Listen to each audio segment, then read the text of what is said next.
देते हैं, कुछ भी बोल देते हैं। आखिरकार तो अब जब एक एक डिपार्टमेंट का चलेगा तो होम का तो चलेगा ना, गृह विभाग का, तब एक एक चीज के बारे में उस दिन फिगर दिया जाएगा, हर चीज कहा जाएगा।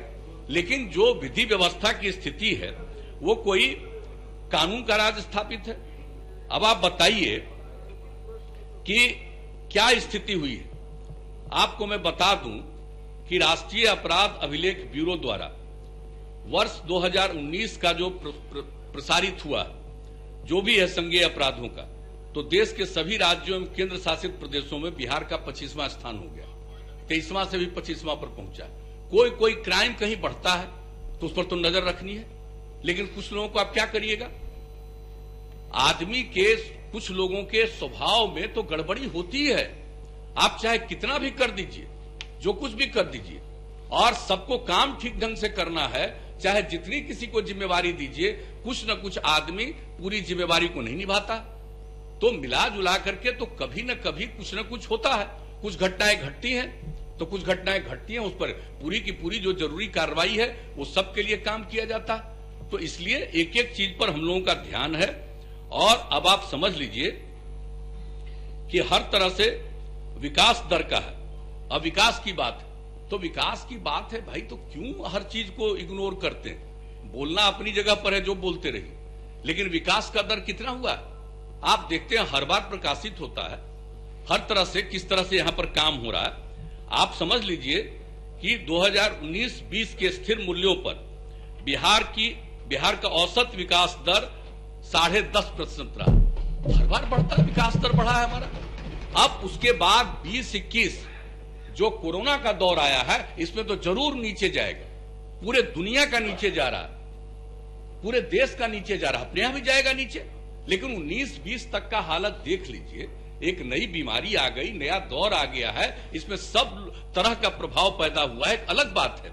लेकिन बाकी जगहों पर किस तरह से काम किया गया और बजट का जो प्रावधान किया गया है, कल भी बजट में हमारे माननीय उप मुख्यमंत्री जी ने सब बातों को बता दिया है, और उसके बाद उस पर भी बहस होगी, उस पर भी सारी चर्चा होगी।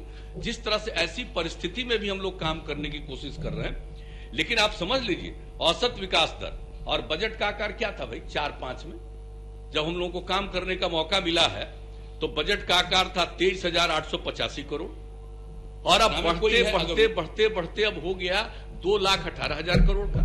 तो हम लोग तो कर ही रहे हैं। अब जो हालत है आप समझ लीजिए।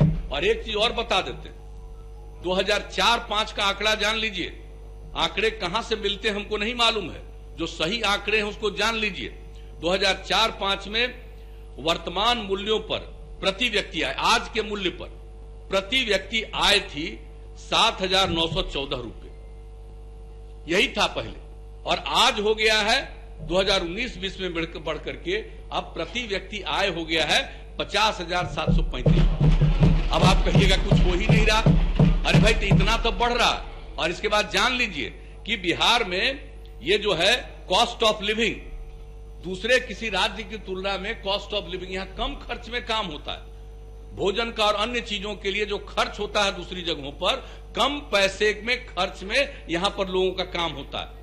ये कॉस्ट ऑफ लिविंग के मामले में जरा जान लीजिए, सबको जानना चाहिए। बिहार की एक खासियत है, हम अभी यहां पहुंचे हैं, तब भी आप समझ लीजिए कोई भूख से अब नहीं मर रहा। कोई ऐसी स्थिति नहीं है, जाकर के देख लीजिए गांव, एक एक गांव में। कभी हम लोग पहले घूमते थे अपने क्षेत्र में, और एक साथ अगर 50-100 आदमी थे तो कहीं कोई गांव की स्थिति रहती थी कि लोगों को एक जगह खिला सके। और आज समझ लीजिए, जो वर्कर है, जो काम करता है, मजदूर है, आज उनकी भी स्थिति ऐसी हो गई है कि उनके यहां अगर 5-10 आदमी पहुंच जाता है तो सबको भोजन करा देते हैं। ये स्थिति है। परिस्थिति में तो इन सब चीजों को जानना चाहिए भाई। हम लोग तो अरे भाई